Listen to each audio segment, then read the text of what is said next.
একসময় বিশ্বের শীর্ষ ধনী ছিলেন মাইক্রোসফটের প্রতিষ্ঠাতা বিল গেটস। ধনীর তালিকায় এখন 1 নম্বরে না থাকলেও তার সম্পদের পরিমাণ নেহাত কম নয়। আগামী 20 বছরে তার বিশাল সম্পদের 99% দান করে দেওয়ার ইচ্ছা পোষণ করেছে মার্কিন এই দানবীর।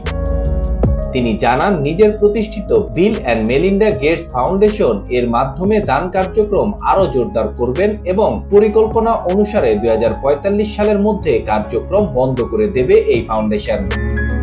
এক ব্লগ পোস্টে বিল গেটস লিখেছেন, আমার মৃত্যুর পর মানুষরা আমাকে অনেক কিছু বলবে, তবে আমি দৃঢ় প্রতিজ্ঞ যে তিনি ধনী থাকা অবস্থায় মারা গেছেন এই কথাটি তার মধ্যে থাকবে না।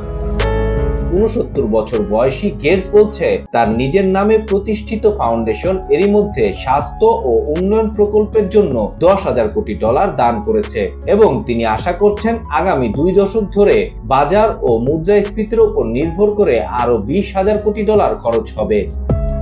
নিজের 99% সম্পদ দান করে দিলেও গেটস একজন বিলিনিয়র হিসেবেই থাকবেন। মার্কিন বাণিজ্য প্রকাশনা ব্লুমবার্গ অনুসারে মাইক্রোসফটের এ সহ-প্রতিষ্ঠাতা বর্তমানে পৃথিবীর 5ম ধনী।